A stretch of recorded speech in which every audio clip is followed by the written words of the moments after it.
Welcome to the Tim Vixelbob Show. My name is Tim Vixelbob, and everything looks good. Everything looks like this is recording correctly. My name is Tim Vixelbob, and you're joining me for episode 107 of my program. Yes, we've been doing this for over 107 years. So anyway, I do have a guest this month. Hey. I do this more than once a month. But this week, I have a guest. His name is Sir Kyle Attenborough. Nope. Sorry. My name. Yep. Do you want to introduce yourself? Yeah, I'm Tim's brother. I've been here. This is my second time. This is his second time. I aged 2 years since the last one. Why? What do you mean, why? Yeah, why did that happen? How?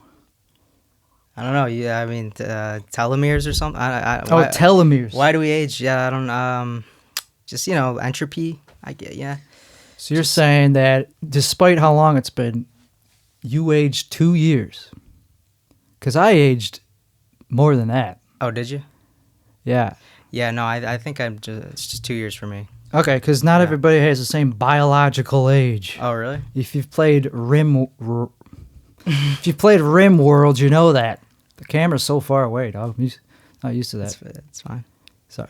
It's all good. It's fine. He's like, it's fine, dog. It's fine. You do it fine. Yeah, don't worry. Like, no, freaking out is part of the show. Okay. So it's not fine. I'll let it go. All right, so let's get the show started. So Yep. what we do on this show is actually there is a plan. There is a structure. Okay. Usually I just yell about something at the beginning and then bleed into something related to what I was yelling about. And then that usually lasts about 20 minutes. And then I say, okay, now let's start the show. Oh, okay. And then I think about something that actually kind of matters to me. Which, this week, Christmas, we wanted to do a Christmas show. I wanted to do a Christmas show last night just to be like, hey, it's Christmas. Because Joe Rogan did. Yeah. And we just do whatever he does. Right, yeah, and we didn't really get any costumes, though. Oh, yeah, the costumes. So we're wearing costumes. Yeah, we planned this. We're both kind of wearing the same uniform, which is to demonstrate our unity towards a formation that we started, that we founded. Hence the uniform. I mean, that's what a uniform is, right? Okay, so that's an example of one of the things I talk about at the beginning. And then I go, okay, so that was dumb. So now let's talk about something real. And the reason I'm staring off distance, the reason I'm not looking into the camera is because it's more interesting to look at myself. Yeah, I'm just drawn to look at myself for some reason. It's right in front of us. I'm looking at myself. I don't know why. Yeah, it's hard not to. Okay. I'll look at the camera. I'll try to look. So, we're in Austin. I don't know. I usually don't say where I live, but fuck it. Life is chaos. Let's just drop the fact that I live in Texas. I'm only comfortable really with that, Let's just keep it at that. Texas, but I'm not gonna say which Texas. So, anyway, Kyle, where are you from? I was born and raised in Illinois, in the Chicago suburbs. Oh, me too. Yeah. It turns out we were raised. So this is the brother dynamic that we have. Mm-hmm. Is we're very naturally good at riffing. Well, we're very similar, but you're just old, like 6 years old or something. So I don't know. Yeah, man, that was a long 6 years. Yeah.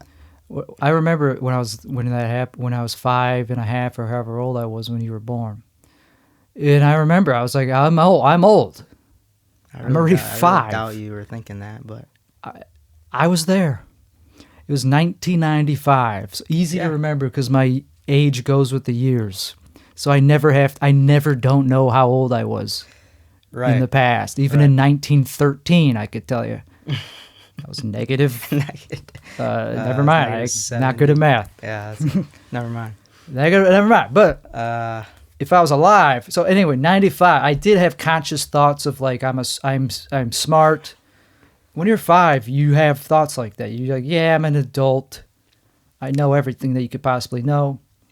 And so when I remember that, I was just like, oh, he's only a kid. He's only being born now. So it's going to take him a bit to catch up with the program. So yeah, when you were 5, you were already pretty lucid. Oh, very lucid. Yeah. That's when we had a cat already, right? I think well, the reason I remember that we had a cat is because I just remember seeing him leap in the air, Tucker the cat, towards me, and I just remember seeing this slender body coming towards me because cats love to pounce onto things, and I played with the cat, and usually that meant I was going to get scratched. Is that your first memory or something? This was a memory around the age of 5, and I still have scars visible from the cat. Oh, wow. Can you see them? There's one kind of right there. Oh, yeah. I did. Yeah. So I literally still have scars from that cat. Wow. From 30 years ago because I like playing with that cat. But anyway, that's a distinct memory. That's the exact same cusp of before you were born, the day you were born, because it was at grandparents' house. Oh. And for some reason, the cat had to be moved, had to be temporarily housed at our grandparents' house. Yeah. And I had to help get the cat out of this. The cat was freaking out. It was behind the, you know where it went? The cat immediately bolted into some hidden room the second we gave it to the grandparents. So they didn't even know where the cat went. Yeah. But it was my cat, so I knew how to talk to it. So it was like, meow, meow. So I talked to it, and it heard me, and it knew that I couldn't speak cat very well, but it knew my voice. So I was like, okay, and it meowed back. And I knew it was behind, so I found it was behind the laundry machine. I had to use a broom to push the cat out. I never heard this one. So that was pretty much the day or weekend, whatever, that you were born. And then I remember yelling. I remember Nana. I remember Nana also being there. So, but this is our other. Yeah, for context, Nana is our. So yeah, both sets of grandparents. I remember being involved, of course. And so I remember quite a bit. And then going to the hospital. I remember seeing you on the thing with Mom. Yeah, I just do remember it. I don't remember any of this. Yeah, go figure. So, yeah. Anyway, so that's my earliest. It's not my earliest memories, but who cares? Not that interesting. I don't know why we're even. I don't have early memories. Yeah, what's your earliest memory? I remember when I was 3 years old. I remember saying the word cow, but I was trying to say car. And they're like, no, it's not cow, it's car. You're saying that wrong. Cow. I couldn't say the R, right? Oh. That's my earliest memory. Really? Yeah, I was 3. I also remember that old house when they bought the van. This isn't very interesting. I do remember the van, buying the van. You remember that? Wow. Yeah, that's actually my early. I was 2 years old for that. Yeah. Wow. Yeah. Okay. Yeah, I guess that's about the earliest memories. I think my development was kind of not perfect. My head's kind of flat. I don't know if you see that, but no. No? No. I mean, you mean on top? Yeah. You know what they say about that? I said this last time I was here. Really? You know what they say about that is like the parents didn't hold you enough when your skull was forming. Yeah, you didn't. You were on your back too much. Okay. You slept on your back too much, so your skull is like, didn't form correctly. Interesting. So, do you think that's what happened? Like, do you think they just kind of left me? I do remember you had soft spots in your skull. How do you remember that? That's normal.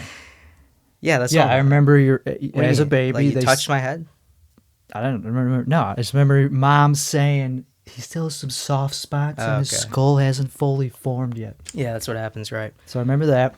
Yeah, apparently if you don't give them enough like tummy time or hold them enough, their skull can misshape. Sure. Which could have maybe happened to me, but it's all good. Well, you don't got epilepsy or anything bad happening in your brain, so I have that. I guess so. So you got nothing to complain about except for how it looks. Right. Yeah. My brain, I guess, kind of made it through the worst part, like the worst parts of life. No, I don't know though. All right. Well, there's plenty of things to complain about if you wanted to. I don't really have anything. This isn't a complaining session. My brain, I always complain about my brain on this podcast. Oh, do you? It's pretty much all I do is I go, why did I say that?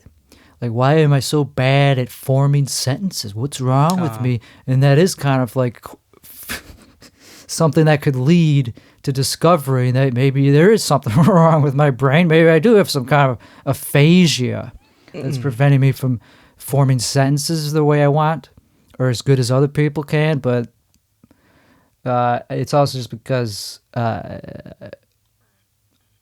don't know. It's a lot. It's maybe I just don't have much to say. Like a thing that happens mid-sentence sometimes, I'll be like, you know what? I lost interest in saying even worth it. in finishing this idea. That happens a lot. That's not aphasia. I've been there before. That's just something else. That's just like, never mind. And it's just like, yeah, and that's been happening a lot, like more and more. Like it started like a few years ago, and I mostly notice it only when I'm doing something performative. Oh yeah. Like comedy. If it's a conversation, it doesn't really happen. But it's only when I'm doing something that doesn't need to happen, like something elective, like comedy, where the whole point is to finish what you're saying. Yeah, it's weird to cut yourself off when you're performing. The whole point is to say something that makes sense, that has an end to it, so you could laugh. And I would just be like, you know what? Nah, I lost interest in this whole process, this whole like thing of what we're trying to do. I don't think it's that funny. I don't know. Like I need to think it's funny in the moment to say something, or else I'm just feel like I'm doing like a dance or something. That's kind of what I mean. Aren't you doing a dance? That's kind of what you're doing a performance. You're putting on a show. And I don't like that about it. I want it to be organic and feel at least organic, even if it is the same material I've done. But I've become so addicted to novelty that even stuff that I thought was good, that I created, is no longer doing it for me. I'm just so into novelty, like a lot of people, that I can't even finish my own thoughts. I get bored before even finishing something that should be finished, maybe. Yeah, I don't know. That sounds kind of bad to me. It sounds... And then there's a thing, and then I could look at it as like, is that perfectionism? It sounds is that something else? Like...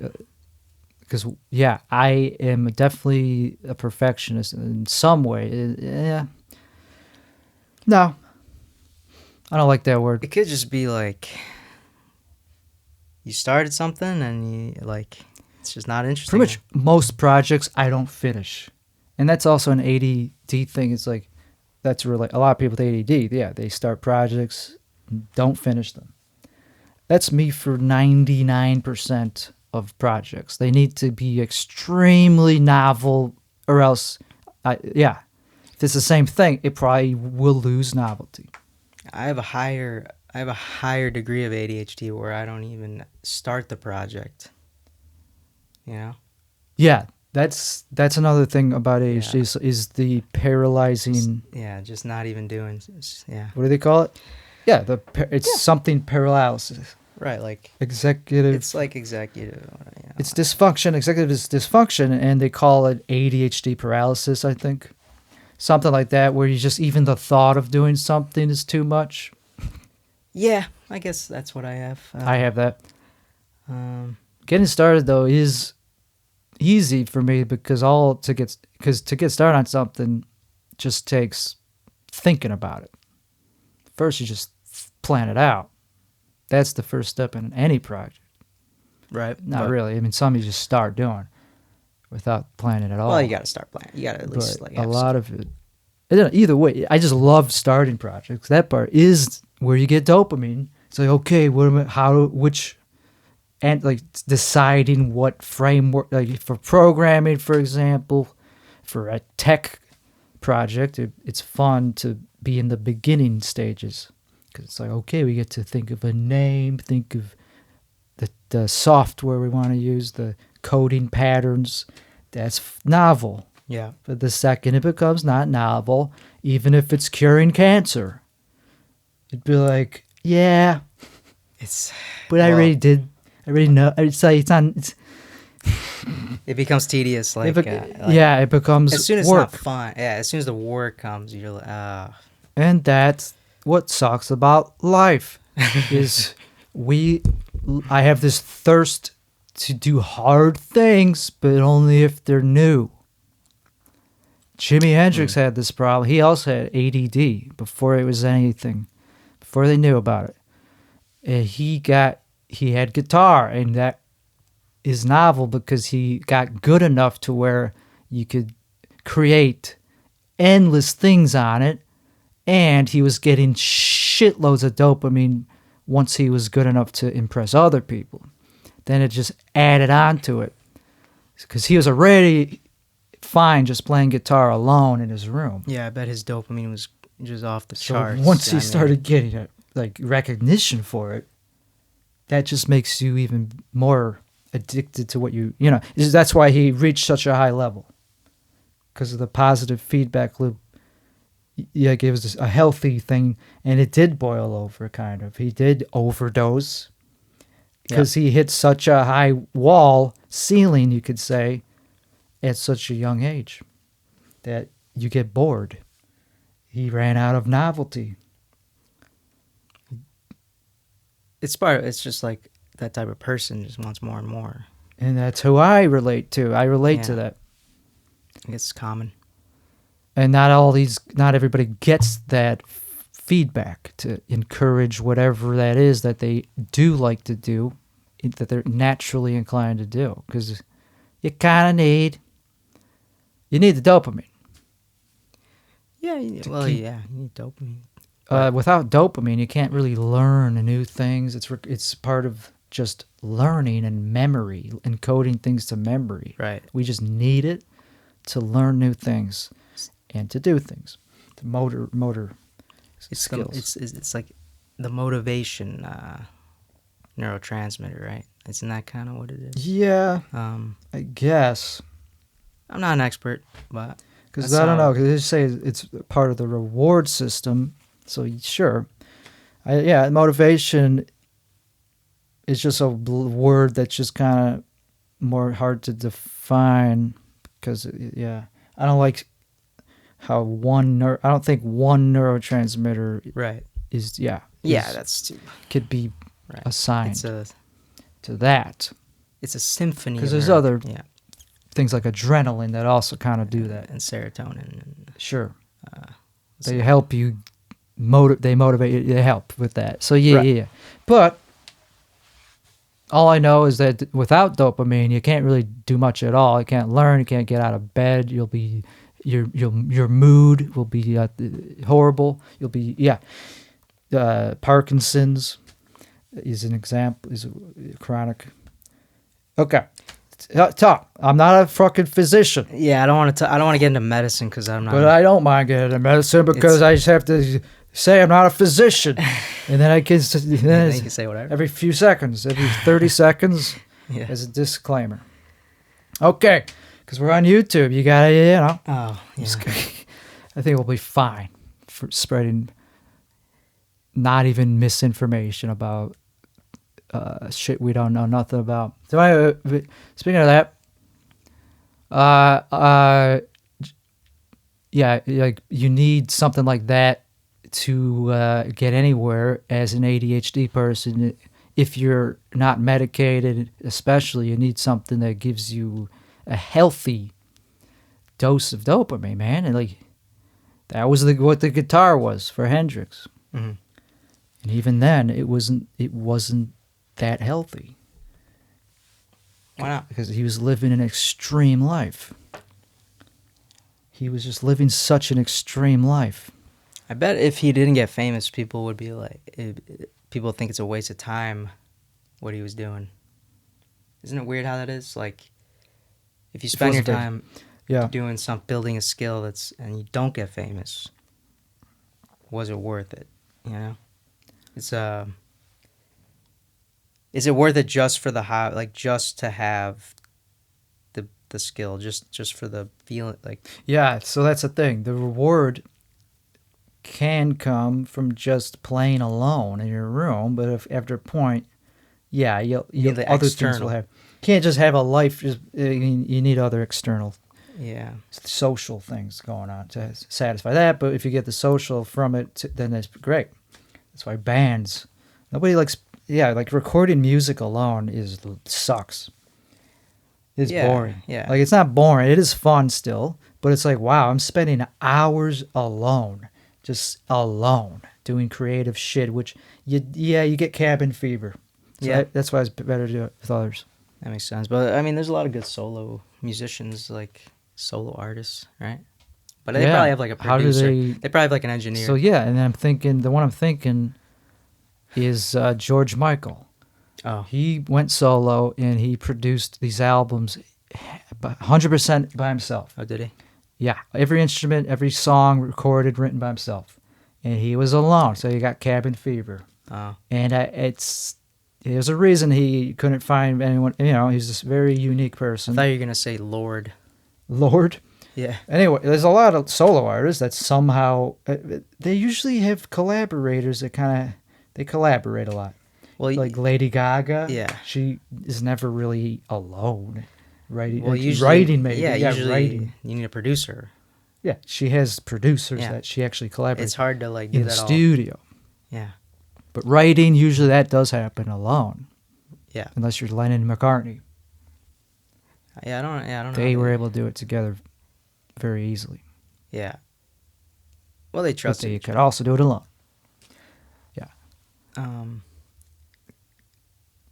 Any songwriter can do it alone, but it's like the producing is so time consuming. You're spending day after day just crafting a song or recording a track. Well, that's the part that takes technical knowledge, and like artists don't usually have that part. Like, well, some of them do. Like Kanye had that. Puff Daddy. The technical shit just comes from wanting to know how to make the sound you want. It just comes from curiosity. I don't know how technical Kanye is. He's just good at. He just knows what goes good together. He knows what sounds good from a sample. He'll hear a record and be like, "Okay, that will sound good in a beat," but I don't know about technical. I'm sure he has some. He knows how to use like samples. He was using that, like, what do you call that? The MPC. The board. What do you call that board? If it's not what I just said, I have no idea, because the MPC is what he What's used an in his MPC? early career. It's a sampler Oh, okay. for hip hop, usually electronic hip whatever sampler. Okay, Digital. right. That's probably what it is. But who knows? I mean, it's not that technical though to use that. So it's just that you want to use it. It's an instrument. You learn through training and experiment. Like any instrument, you can be self-taught or taught by someone else. Either way, it's an instrument.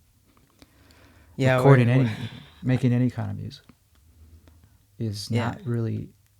I wouldn't call it that technical.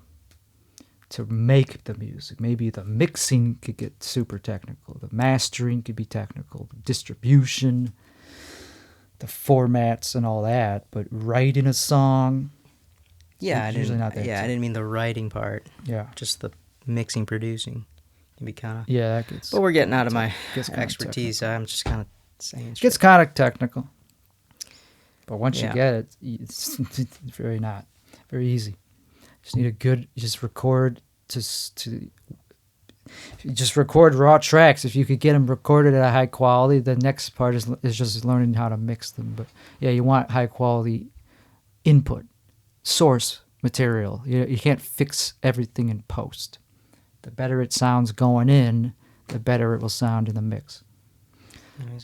But so it's not complicated to just get to record anything. Like drums, okay, that's hard. But like recording vocals, it's pretty cheap and easy. Okay. Anyway, Yeah. that's just music production. One of the many things that I don't do that I know a little bit about. I dabble in. Yeah, I don't dabble in that, but I know. it's kind of you like could. I like music. It's easy to be a dabbler. Yeah, it's easy to be a dabbler. I dabble in a You lot. can dabble in anything, really. It's expensive, but to dabble, you know, you kind of need to buy you need to buy stuff to dabble in stuff. You can't just talk about stuff. I mean, you could dabble. You could buy the cheap. Yeah. You know, you're dabbling. Yeah, I dabble in so many topics, dog. Yeah, me too. Philosophy. Yeah, we can get into all sorts of topics. People love talking shit about people that have new ideas, and they'll say, "This is more philosophy than science," and then someone will say below that, "This isn't even philosophy. He's just a retard," or something. On Reddit. Oh yeah. That's what people say who comment on the internet. Because you're not gonna say most times that anybody comments on something on the internet, it's usually something negative. Yeah, it's something in argument of the other person. It's Yeah. It's not fun to just say, "Yeah, I agree with you." It's not worth a comment. Yeah. To say, "This is pretty good." Yeah. Some people do that though. Thank you. Yeah. Yeah, some people do that, and I don't know why. Yeah. You know, Yeah. I mean, What's the point? Sure, I could get some people. You need some positive feedback. If you have enough followers, you will get some positive feedback. But it's mostly if you ask something if you ask like a philosophical question, yeah. Usually, like on Stack Overflow, anywhere, or a physics question. Usually you'll get negative feedback saying that it's not even a properly worded question. Yeah, people are. I assume people are really pretentious on the physics subreddit. You know, wherever you're. It's pretentious. I don't know if it's pretension entirely or just like the language. Like you have to speak our language, or else we won't even accept the question as a proper question. It has to be properly worded, and he has to speak our language. Where are you putting, like, what are these, like, where? So, like physics. Let's say you have a question that's about physics or kind of metaphysics that's theoretical. A hypothesis that a random person or question, anything. Yeah, they're going to be like, oh. Yeah, they'll say this is not... Yeah, they'll just tear it apart. Yeah, I know what you mean. So to actually get them to even respond to the question, you have to already be in their circle. You already have to be a physicist. You already have to know physics to even properly ask the question, and then you probably won't even have to ask anymore because you'll have already done your own homework. So that's what the siloing is in fields. It's like, nope, if you're not in our field, we're not going to talk about our field. Oh. To other people because you're not qualified, and right. We're not going to... I don't get it. I don't know. That's just a thing that happens. I mean, they probably feel like they're wasting time with you. Sure. There's no point in meddling. And yet they have no problem spending hours of their time debunking, saying why it's not a good question. So I don't think it's that they don't have time. Right. Some of them don't have time. The ones actually at Stanford professing or doing experiments. Even them probably have some time to explain what they're doing to layman's. Yeah. There's people at Stanford doing experiments on tabletops with lasers and interferometers to try to detect or deduce the geometry of space-time, the properties of space-time and this is today, right now, that they're trying to do that. Do you have... I don't know. That's interesting to me.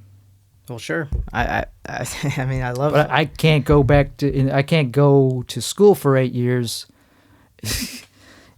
I can't get into Stanford, first of all. So, like, it's very cut off from me. I can only hear about it through some article that comes out about it. Some layman article.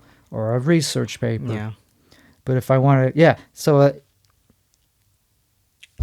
there's a barrier of entry. It's probably on purpose. like they don't want, like, I mean, I don't know. There's a reason you have to get certified for stuff and like get a degree, because, or else you have there's no basis that you know anything, right? There's no, Yeah, of course. it's like, how are people supposed to know that they can take you seriously? Right. It's kind of the best system we have, right? Like, but you're right. Like, they should at least be open to questions outside of their community. I guess I don't have a problem with obviously that. Of course, you gotta have qualifications to work in this field, to be a scientist in any field. I guess my thing that I'm really wanting to pinpoint is the what if there is somebody, like what if what it will take to figure out space-time is somebody not in the scientific community? What if it does take somebody that's like a shaman to actually be like, let me see here. Let me channel. I think. Let me channel my guy. Yeah, I think it's. Okay, here's how. Yeah, what if that's what it actually takes? It's possible. I think at the end of the day, the best ideas are gonna be the most prominent. Yeah, right? If anybody comes up with it, who cares who it is? Yeah, exactly. So at the end of the day, if you come up with something amazing, qualifications don't matter. But to be in the conversation, they're gonna be like, oh, I don't really think this guy's worth anything.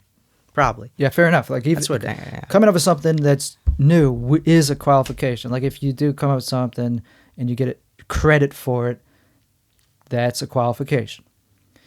So yeah, anybody that's smart enough could figure out maybe space-time or gravity without all this fancy tabletop equipment that costs who knows how much, and who cares how much it costs to know how to set it up. That's what it takes. I don't know, physicist, electrical engineer. Yeah. It takes all sorts of expertise. Right. Just to set up the experiment. But what if you could figure out what they're trying to figure out just with math and curiosity, just with your imagination and your own intuition? That'd be cool. I think there's got to be something out there that's like that, that's not discovered yet, right? Like, it's. I think there is. I mean, obviously there is. But is it something that you could do in their backyard? Is it something that a one person can do? That's what is so interesting about what I think is, or what I'm asking is because I think the answer could be yes. I think there could be a Rick and Morty. Oh yeah. Type entity that independently figures it out, and that could happen. I get behind that, because the reason I like that idea, not just because I like it, is because there's nothing magical about institutions besides the like endowment and the, you know what I mean? The endowment, like the money they have the resources and and the collaboration. Sure, like that's what makes the institutions. Yeah, like right. So people would probably imagine that that the people that figure this out will be an institution. That it will be somebody at Stanford, or a company. It could be also a capitalist. Yeah, Google. Google and Stanford, honestly, kind of the same thing. They kind of bleed into each other. Google probably hires people from Stanford. Probably, and Harvard. Because Google is doing supercomputing or quantum computing. And so they are all the same entity to me. But either way, institution. It's an institution. Google, right. And there's narcissism in every institution. So the bigger the institution, probably the more narcissism. So that's a weakness. Narcissism is a weakness, makes you more hollow, because it's all about appearances, and so they are making claims. Google, they're saying that they are the ones that are confirming hypotheses about the multiverse, for example. They're the ones. who are like, so we just confirmed, or at least this kind of goes along with the theory of there being a multiverse, what we just figured out. Wait, what? Why? Google said that in their latest press release about their quantum computer. They said, so what this kind of goes along, it's kind of not confirms, but is more evidence for the idea from David Deutsch that we live in a multiverse. They just said that in their press release. It's like, okay, so I guess Google is now who decides what's real or not. It's an institution telling us what's real. Right. And I imagine a lot of people believe whatever they say. Like face value. Yeah, face value. Oh, there's a multiverse. Google says there's a multiverse. So well, it's also one of those things that's kind of ethereal, doesn't really affect anyone, and so why would anyone really care or question it, you know? It's like, okay, there's a multiverse, okay, it doesn't really change anything. I question it because it's just an interpretation. I question it because if it's misleading, maybe I don't like being misled. Okay. Yeah, it doesn't really affect most people. Most people don't work in that field. Well, I mean, my question is like, what is the point of them deceiving you if it makes no difference? It does make a difference. Like if they are deceiving you, of course it makes a difference. But what do they get out of it? What do they get out of deceiving you? I don't think they are even deceiving me. I think they're just being a little bit arrogant, if anything. I don't even think they're doing anything misleading. I think they're just doing what they think is correct and spreading the information. I'm just saying they're not the be-all, end-all. Just because some authority says something means we have to take it for face value. I get what you're saying. So, if they say we live in a multiverse, that means I have to understand the definition. They have to define that, you just look up many worlds interpretation of quantum physics, and that's what they're talking about. It's not really how I picture a multiverse, but so it's complicated. It's not, it's not like there's multiple universes stacked up in like some honeycomb like configuration, like all next to each other. Yeah, it's not like a bubble. It's not like bubble universes. Like they're overlapped. Right. They're talking about the wave function and how there's multiple possibilities in superposition that could become definite states once you interact, once you measure them. That's all they're saying. Does that mean we live in a multiverse?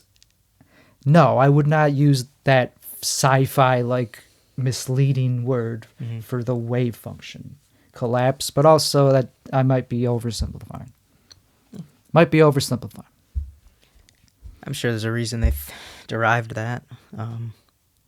But right, it still means just nothing. Words. It still means the word choice. Right, like that they used for multiple world interpretation of quantum physics, or many worlds. That's what it is. Yeah, I don't know about that one. I don't know either. I just learned about myself, but I've heard of it for many years. It's just one of those kooky things that you don't really can say you understand until you've spent I don't know how many years.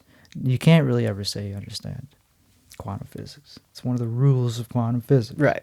So, that's the tricky thing about this, is since there is a line in the sand that no physicist knows what's behind, that's why there's such a contention between amateur researchers who are not in that bubble, who don't care about the limitations of current day physics because they're not taught to be stuck to that limitation. Yeah, man, how pissed would the institutions be if some random guy figured out? Exactly. That's another thing.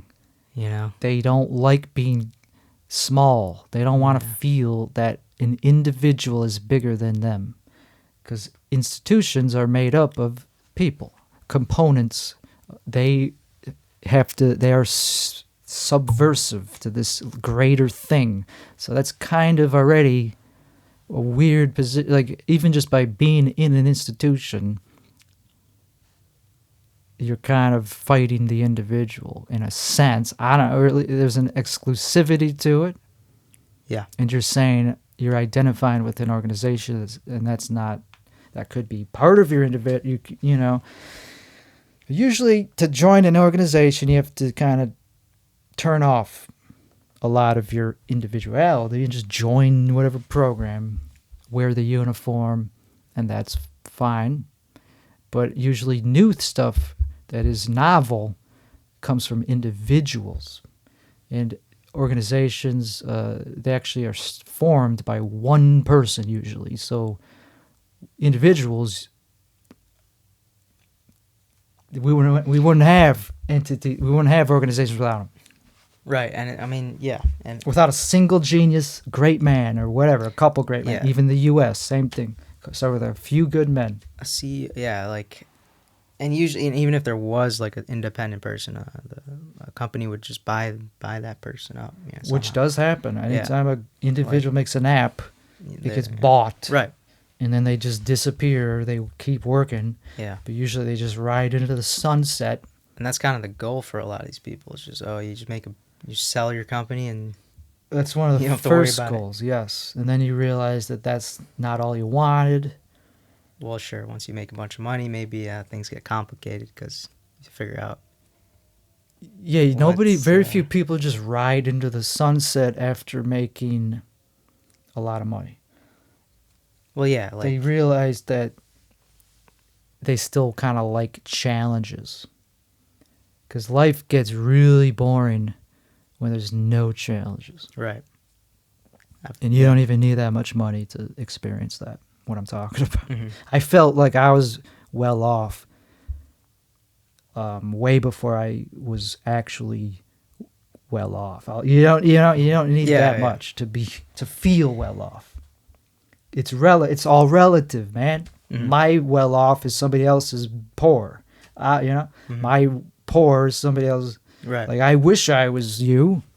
So it's all relative, and you get used to it wherever you're at. Yeah, that's definitely It's true. novelty. It corrodes.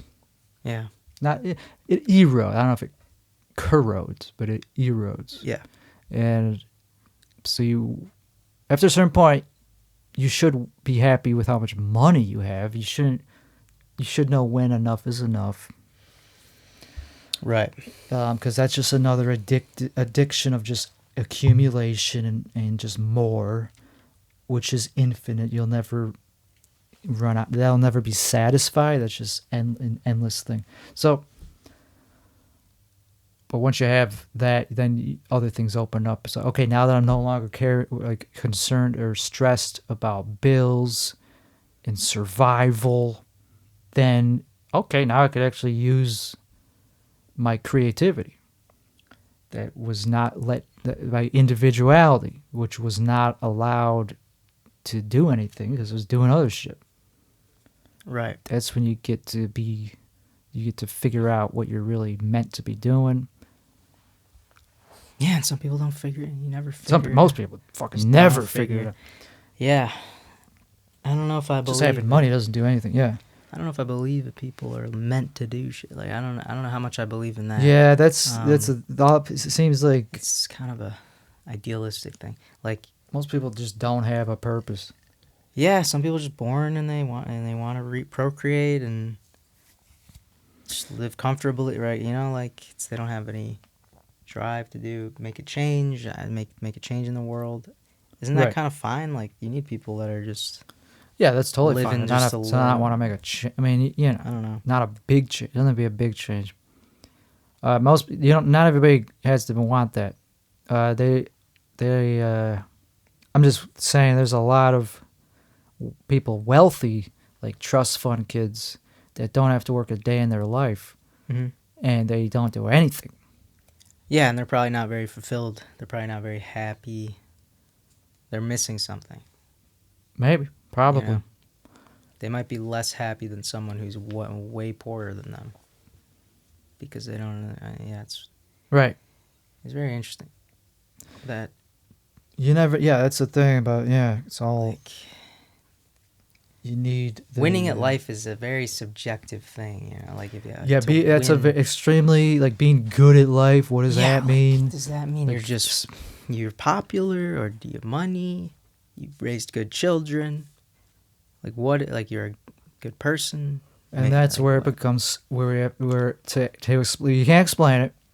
You can't explain why some people are luckier, you know, born with better strengths than others, and what, you know, born with better faculties. So, that's where you have to invoke some spiritual mechanism for why that is, and because nobody has there's no logical answer for why why some people just have more skills or just more abilities. It feels like they got a gift, yet there's always usually there's a burden that comes with every gift. So it seems like there is some equalizer. Like even people that you think are killing it, they probably have a baggage that makes them feel pretty much the same. Yeah, like everybody has something they struggle with, right? Like, don't you think? Like, there's nobody whose life is just perfect. I don't know. Nobody's life is perfect. Yeah, some people's are pretty good. I don't know. You look at people's lives, and you go, "Oh, that guy's life is pretty good." But it's such a ridiculous thing to say.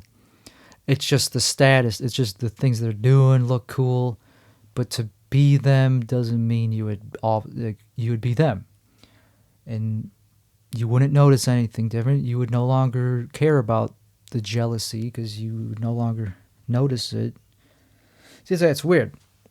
Gratitude is kind of the thing that needs to be instilled in anybody. I mean, I agree with that. Yeah, because being jealous of Elon Musk is not gonna help you, I don't think. Yet it's pretty common. Yeah, but people are using that hatred as if it's like benefiting them. And that's what I don't really. That's what I don't understand. I don't really. If something is, I don't really think jealousy has ever benefited me. Unless it motivates you somehow. Like, I mean, like, wherever you can get motivation, I feel like it's... Yeah, it can. It doesn't make... If I'm envious of somebody, it makes me go, oh, I don't know. It doesn't really make me resent them. It's just like, well, that's what he get for... I just make it make sense. I go, he got there because he deserves it. There's usually a reason. Something good. Well, yeah. I mean, why would you resent them just for being successful? That makes no sense. Yet it's so common. Yeah, jealous. Yeah, envy, jealous. Yeah. And they don't say it's jealousy because that would obviously, then you would be like, okay, so you're just a jealous person. They just try to say it's a justified hatred. It's like, well, he's bad. He's bad. That's why I hate him. It's like, no, it still looks like jealousy. Because you're not even taking into account all the jobs he's created, which it's like. So you're saying all these people just shouldn't have jobs? Yeah, the Elon hate. Like 100,000 people just creating that many jobs. Yeah, like he's just saying that you're better than him. You have more morality than him. Yeah, I never liked the Elon hatred. Just like people say, they hate him just because he's so rich. He must be immoral. How do you accumulate that much wealth and not be evil, right? Like, that's the argument. Yeah, his working conditions. But I think he's one of the most positive billionaires there. Like, I mean, right. Like, why hate him instead of... I think it was good to hate the healthcare CEO. You know, I'm down with that. You know, that guy was evil. He was trying... I don't believe in that, in evil. No? No, that's like something you see in like Lion King. I kind of believe in it. I mean, it's just karma. Like, yeah. If you do things that affect people negatively, if you treat people badly, you even if that's the case, that's not evil. Because there's things he did that weren't evil. You can't just say someone's evil. That's only in Disney movies. No, but it's a net evil. Yeah, so So net it's like- evils. Now we're using math. Right. Now we're I'm accounting. subtracting his So good from his we have a mathematical equation for for karma. if you're allowed to just assassinate someone. Yeah, it's just not doesn't check out. You can't you can't like do the math, carry the one, and be Why like, not? okay, he's a net evil. Well, maybe you can. I just think that just kind of disqualifies. Still, it still doesn't mean that you could just assassinate with him that. if he's a net evil, because Yeah. there's ways of punishing people that Right. make it a net positive without killing them. Okay. Of course, I agree that death should not, like, you should not be Yeah, murder. good. I'm glad that. Is not Glad that. the response to evil. You call it evil or greed or whatever you want to call it. If that's that's the word you used. Yeah, I mean, it's pretty Netty. clear that the guy was, greedy, like based off his business decisions Okay. and Who's not greedy? philosophies. Well, I think there's people who are. I think everyone's greedy, right? Like everyone wants security, but like there's definitely degrees of it. More people are way more altruistic. Sure. And Like- people have been calling corporations greedy for the last 10 years. Right. It just got so bad that you just don't feel bad for the guy. You just you just don't feel bad because it's like, okay, this guy's basically he's heartless. He's a heartless guy. I guess chooses profit over humanity. I basically. guess, yeah, I don't And, feel that bad, I don't feel bad. but I don't feel bad. seeing a human get killed does make me feel bad. Yeah, it does. I don't. 'Cause Yeah, it's innocent. Even though they're not in, I don't like seeing people get murdered. I don't like the murder part. But the thing is, there's no other. He would have never. Like, there's no other way he would have found justice. Like, there's no justice that would have ever came to this guy. Like, I mean, at the end of the it- day, he's gone now, and he's probably in a. Let's just say he's still like he got put to another place, afterlife. He is looking back and seeing how they're reacting, and he sees himself as like, okay, this is the role I played. There's a nuance to it. It's not like he met the devil immediately. He reviewed his life and is like, okay, this is what I did, and it got cut a little bit short because of not just the decisions I made. Some things were out of my control. He was just doing what was rewarding him. He was following a path that led to rewards, and one of those choices led up to something that was not entirely within his control.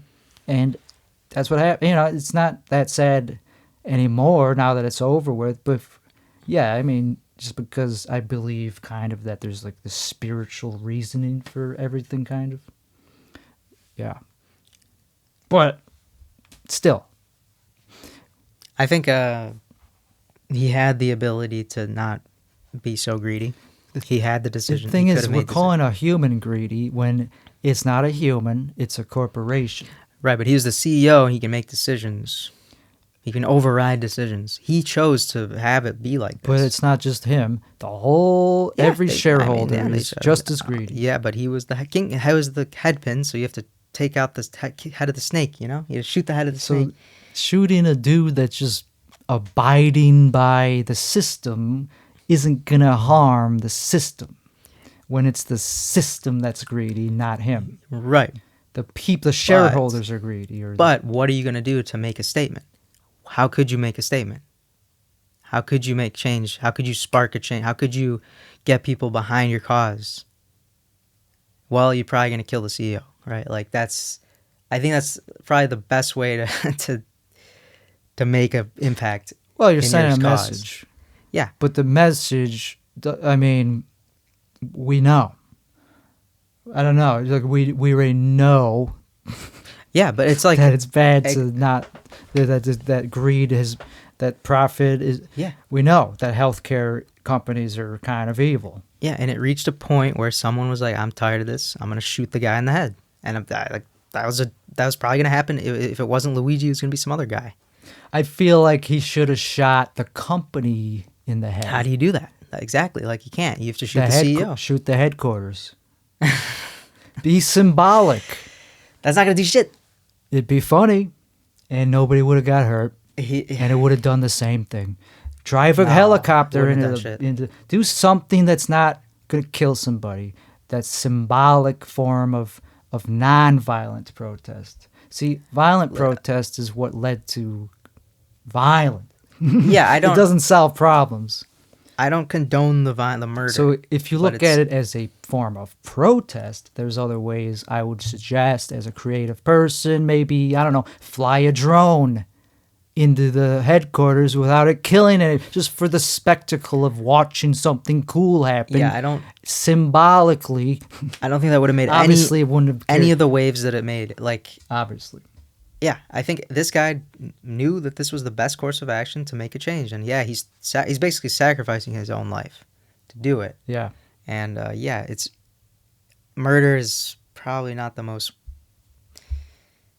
like Peaceful. It's not the best way to do I it. still think it's not the best way I- to do it, what he did. I think peaceful protest is the best way, right. which means not violent. So gather Yes. around the headquarters, march until go on strike. Right.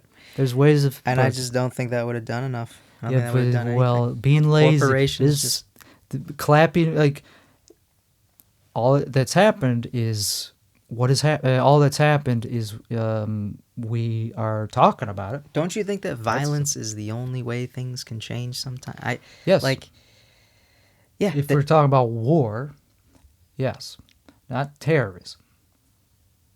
Because it's kind of terrorism to do that, to just start assassinating people for political reasons. That's the kind of definition of terrorism.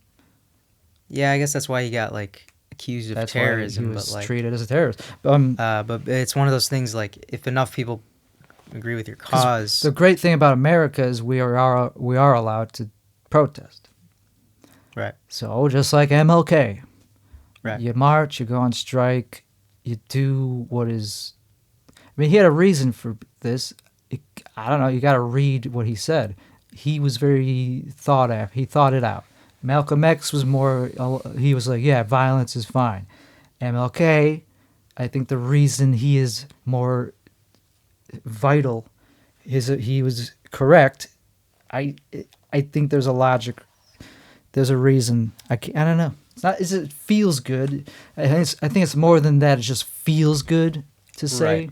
I think civil disobedience. There is evidence that it's better. I think you're right. It would have been the more moral thing. Like, it would have been, you would have been looked at more as the good guy if you're just the protester. But it's just not as effective. It's not nearly as effective. I think it would as have been, violence. if it was organized, it would have been probably more effective. If anybody were to actually organize a protest, But a strike, And here's the other thing. It's not. Yeah. Okay. a movement. The strike wouldn't work unless millions of people also joined in and Yeah, boycotted that's what I'm saying. healthcare. So if they were to actually It- form a movement with millions of people, like BLM, for example, But it's not that type of thing. It's not a civil rights problem. It's a capitalism problem. So, like, you can't, like, the company can just ignore them. well, okay. They can just ignore them. Like, it doesn't matter. Then okay, it's not a civil rights. It's not an ethical dilemma. Well, it kind of is, but it's more of a capitalistic dilemma. If it's not a civil rights issue, then what is it? I mean, because capitalism isn't. I mean, that's a made-up idea. So, if it's not civil rights, what do they fight? What are they angry about? They're what angry. rights aren't they getting? They're taking advantage of the citizens because of the system. The system we have takes advantage of the American people, and people are tired of it. So It's we're not not getting fair. our rights. Well, I guess I don't know what you call it. Maybe it's. I think it is civil do you rights, call it for civil lack rights? of a better. I don't know. If we have to be saying that there's an injustice, that we're not getting our rights. If they're not in the Constitution, there's no constitutional right that says we should get any health care. Yeah, that's not part of the Constitution. That's not part of your rights. But if there's any case to be made, it would have to be a civil rights argument. I mean, maybe we should make it a right. If I mean, otherwise, what's the argument Exactly. That was kind of the whole thing behind Bernie Sanders and like to make it a right? To make healthcare a right. Yeah. Oh, And I mean, we are rich enough to do it, right? Like we there's no reason we have to pay so much for healthcare like we do. We just do because we're controlled by the corporations. Like that's kind of the issue. Like they're taking advantage of us because they can. How is it going to change? Well, probably through violence. Because how else will they do it? Like, you know what I mean? well, through voting. Yeah, it would take Voting. a lot. I mean, that's the problem, dude. The pharmaceutical lobby, the health company lobbyists are controlling the voting system. They control the Senate. Right, but you know, if it really came down to it, it's possible to legislate pretty much anything, right? I mean, to legislate a new constitutional but amendment. Why would they do that? Because they're profiting as well. Without completely killing capitalism, we could probably do some bill that would have a dramatic. You can difference. Of course we can do it. Like you look at Canada, look at all these other. You don't kill capitalism by having free healthcare. It's just one of those things. Like we have firemen, right? We have policemen. Yeah, no, that is a socialist concept. Having firemen. Kind of. That's literally a socialist thing. It's more local though. We're fine with, there's local government. Yeah. It's not that far-fetched for America to provide healthcare to its citizens, just like Canada does. It's really not. The only reason we don't have it is because it's corrupt. The lobbyists are controlling.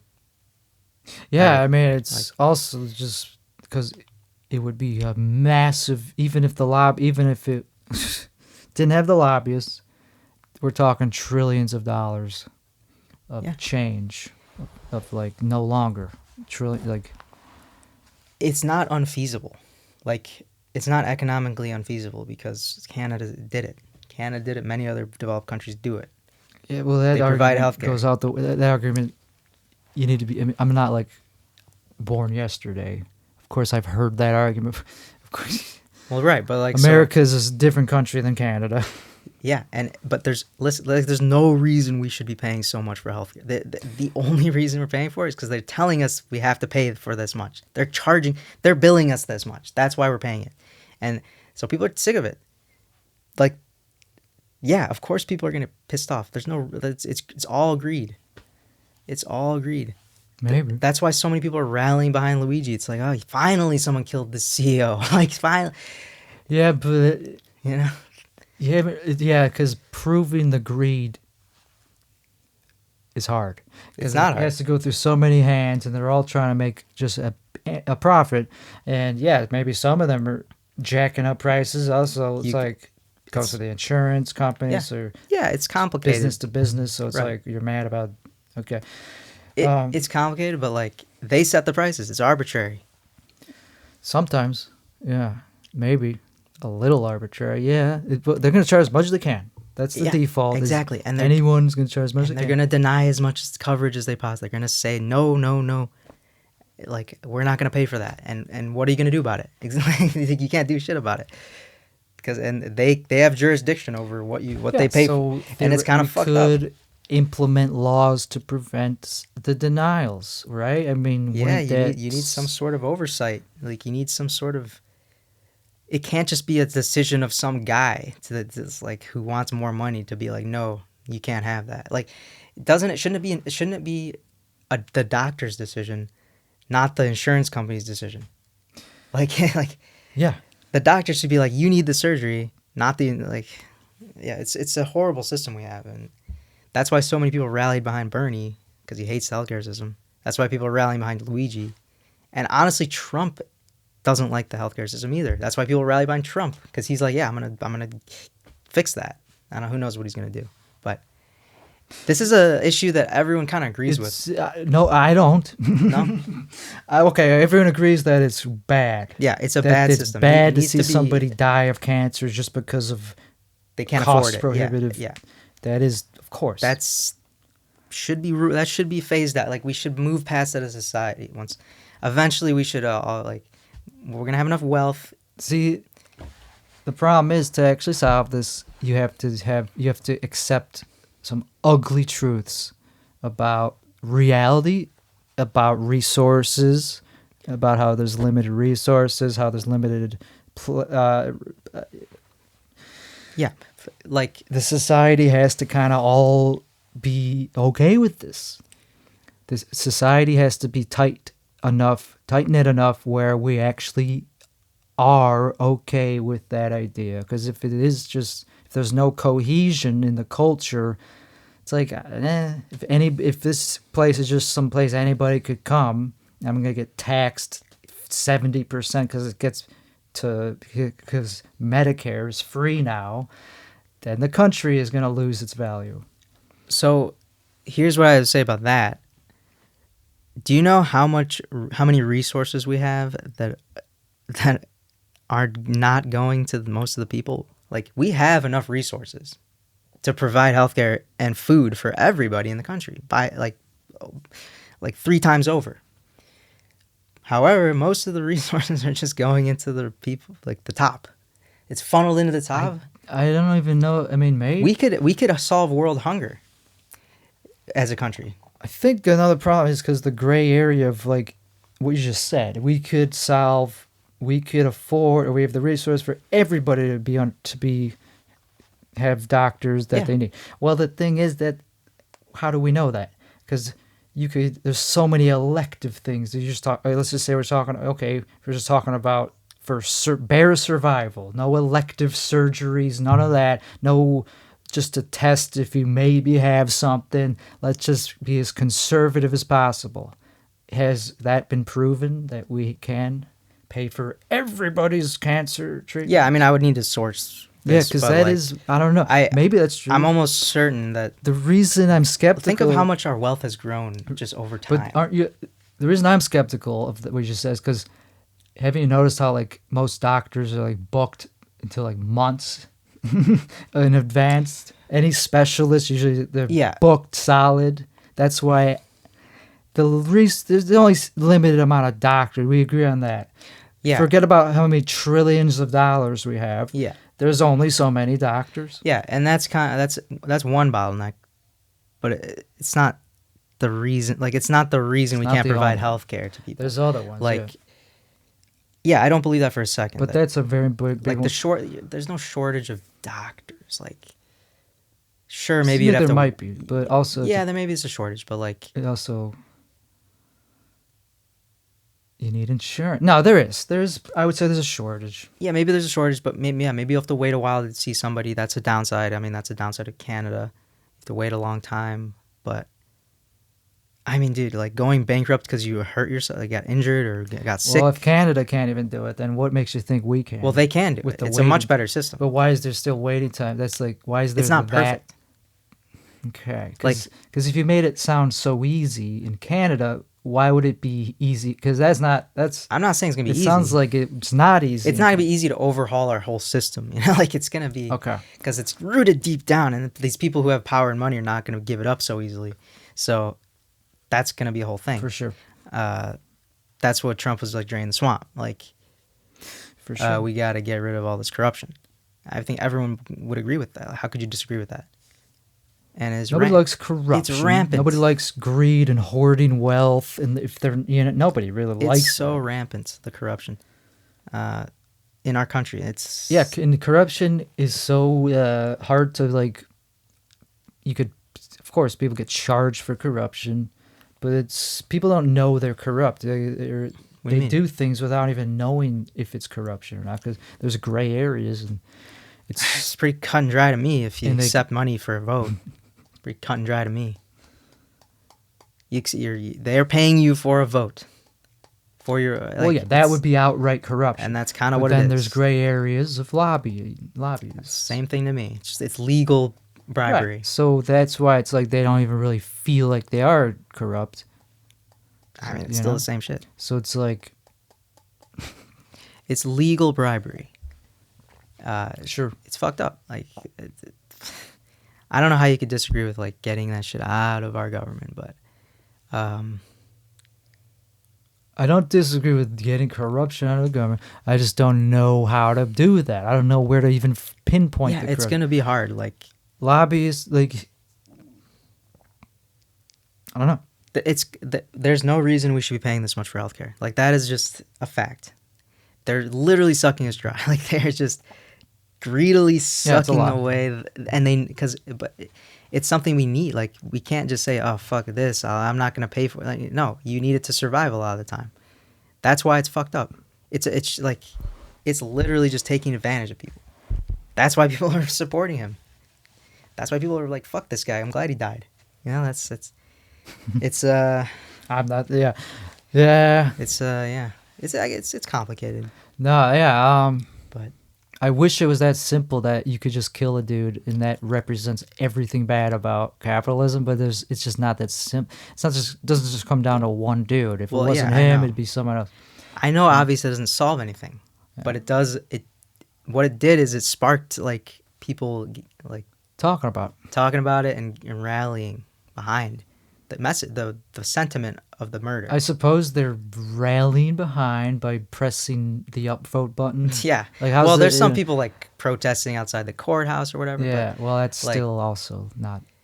The point is, like, people are like they like the sentiment of the murder. Sure, they don't support the murder. Right. I feel like, okay, yeah, that's the thing. It's like the underclass. There's this underclass forming. Yeah. Which is just anybody who makes less than 50 it's like to 60 yeah. to 80,000. This is like 60, depending on where you live. This is like 60% of the country. If you live, most of the countries, like people live in paycheck to paycheck. Right. There's an underclass that's becoming kind of the majority. It's growing. Yeah, they're the majority. Yeah. They are the majority. And they're the ones being taken advantage of. And if they rally together, they have more power than anyone else. It's like, haven't you seen the scene from the Ant movie? Do you remember that movie? Sure.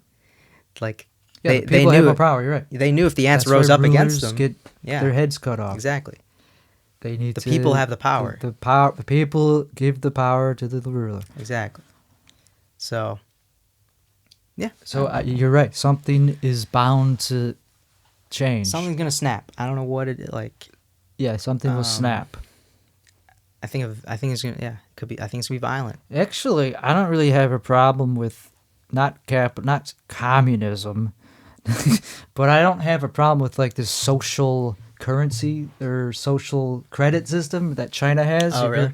Have you heard of it? Yeah, I've heard of that. Everybody just immediately just says, "Oh, it's dystopian." Yeah, that's dystopian. That's it's Charles right Orwell or George Orwell. Yeah. That's no. I actually kind of think that's great because now people are accountable. What if it's good? What if it's actually good? It's like accountability, but I don't know what like it hasn't like. But what if it actually keeps track of the good things you did too, though? Right. It's like it's not just about clout.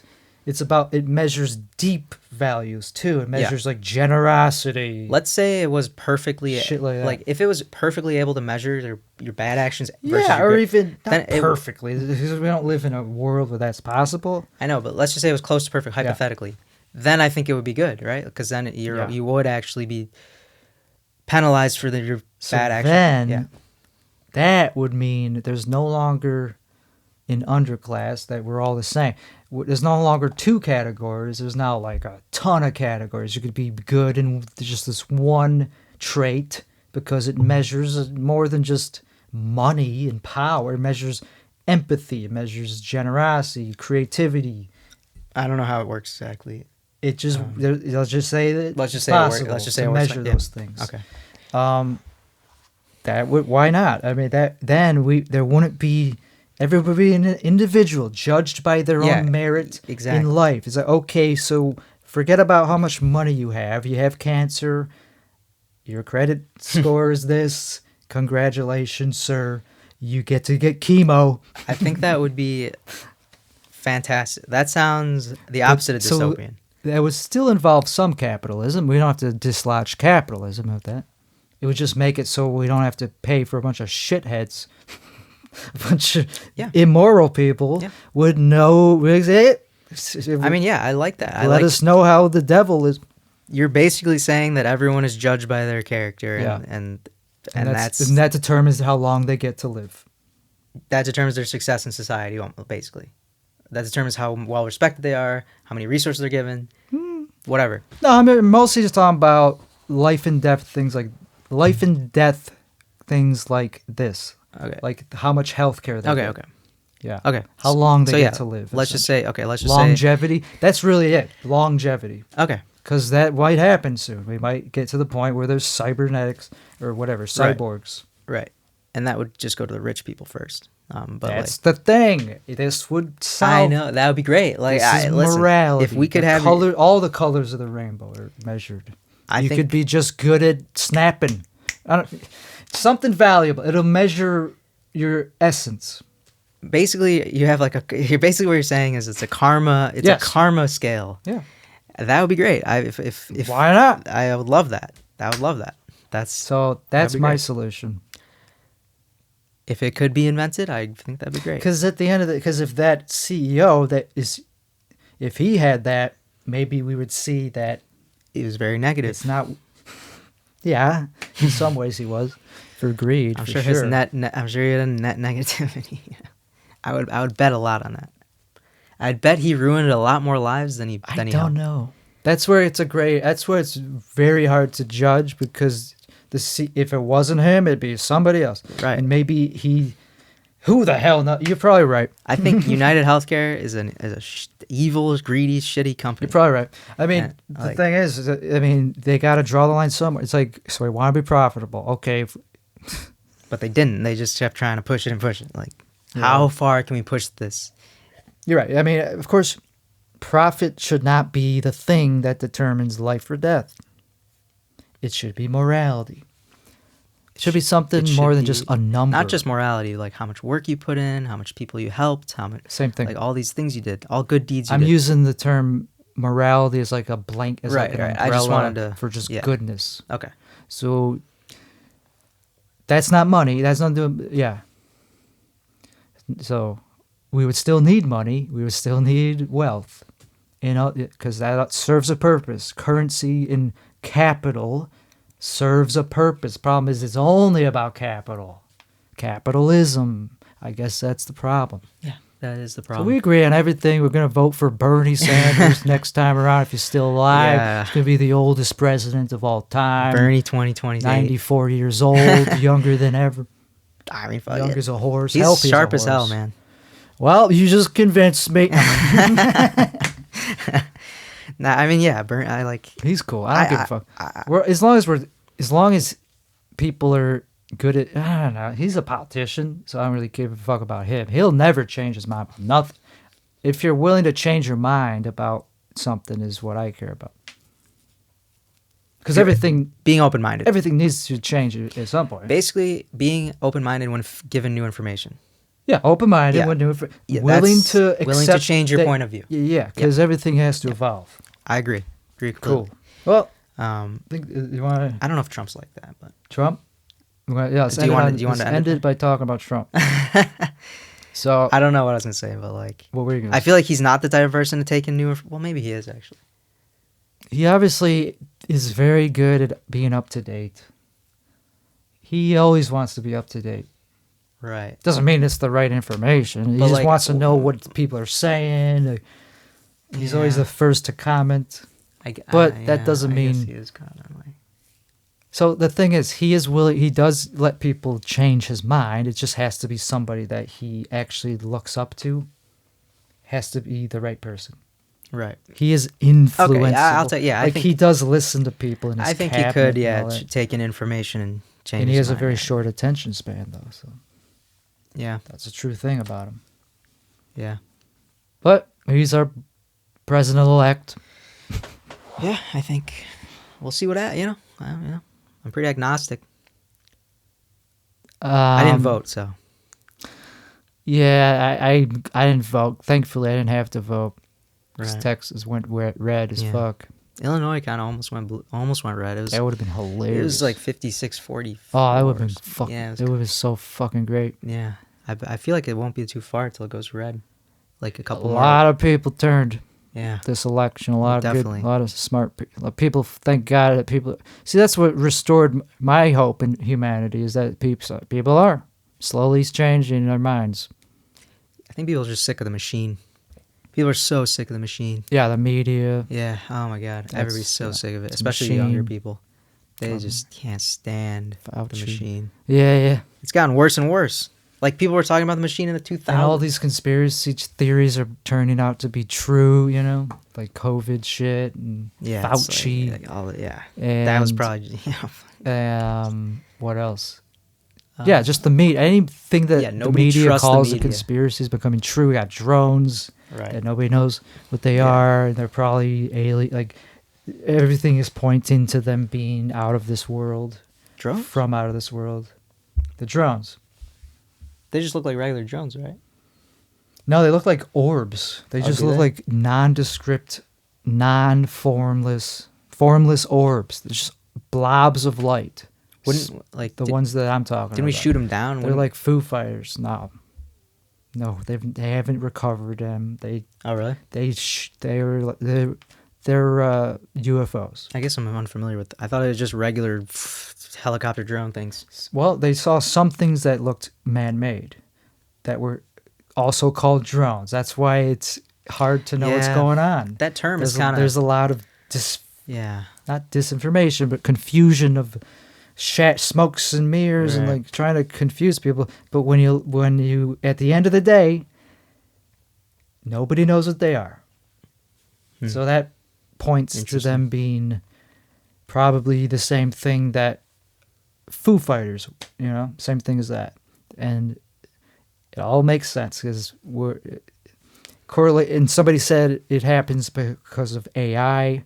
It's because we're discovering AI, which means we're on the precipice of figuring out how to do that You think they're just like, they're about to do something. We're going to figure it out anyway. So yeah. They came for the nuclear and now they're back for the... It's something like that. Yeah. It's all related. It's not... Yeah. It's all related to... Well, if you think about it, it's like they might just be looking at us because it's interesting. Like they might just be like, these guys are at a pretty interesting time. There's so many of them. Let's just take a look. We're going to find out. Don't you think this is a really interesting time in human history? Like... Oh, yeah. Aliens would just come literally just to watch, maybe. Yeah, it used to be kind of the type who just says, nothing ever happens. Like a nihilist. Really? Like nothing interesting ever, it's just who cares. But now I feel like interesting things, new things are happening. That I don't know, it feels like... I think we're at a precipice of history, like... For sure. We agree on that. Yeah. And the drones, the election, the capitalism, all that shit is intertwined, and people, the underclass forming. I love calling them the underclass, even though they're majority. Mm-hmm. Yeah, because it's all related to individuality and how people are not happy with their ability to live a meaningful existence. So it's all related, bitch. Yeah, there's all these new like problems popping up that nobody expected, like the birth rate going like nobody wants to have kids. Damn, and, that's another one. The culture shift, like that's another one. Things are just changing so fast, and I'm who knows how it's gonna all like happen, like how we're all gonna adapt to it. It's very interesting. Like, yeah, I'm excited to see. I think it's gonna be bad. Like, there's probably gonna be some bad things happen. But, like, because it's just such a shift. How could we? What are we gonna do with all these people that don't have any practical skills? Have you looked at the memes about the job markets, about tech markets, the job market in tech? Not really. Yeah, it's becoming impossible to get a job in tech. Oh. And just 4 years ago, right, it was so easy to get a job in tech. They would even like pay you to train you. Right. Yeah, take this boot camp. We'll pay you to take it. Now, forget about it. And now there's too many people who are good at it. It's like saturated. Way too much competition. It's saturated, and also everybody's good at it in AI. And there's imports from India. It's right. That's kind of what I was factoring in. Everybody has so much competition. So much competition. So a lot of it's what are we gonna do with all these skillless, dumb people effectively by comparison, they're no longer meaningful to have around. Or at least not in a way that we could measure. So we got to learn how to measure humanity's gifts better than capitalism. There's probably good, like, how do I put this?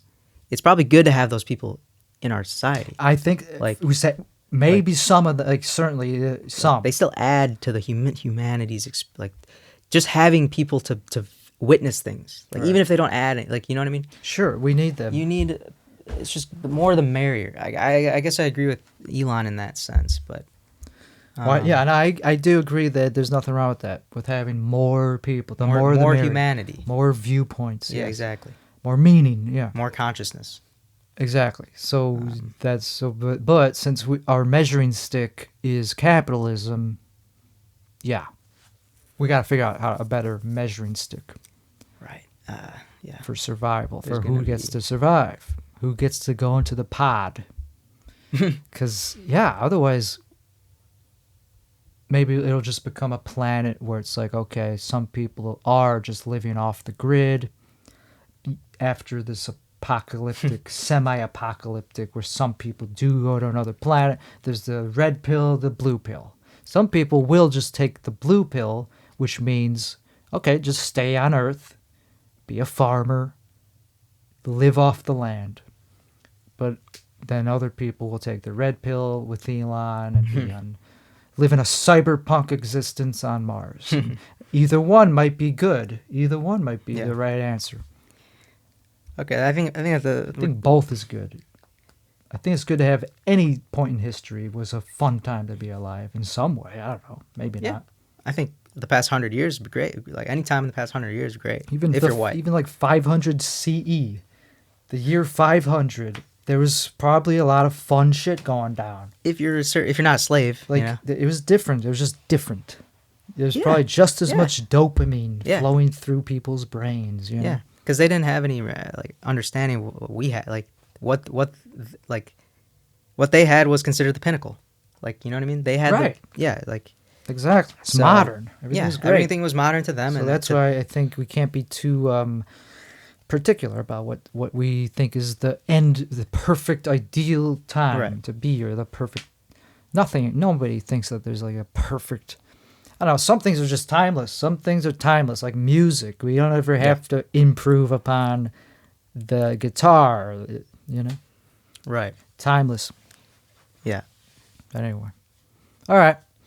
This has been episode 107 of the Tim Weisbaum Show. Have a good rest of the 2024 year. We'll see you in 2025. Merry Christmas.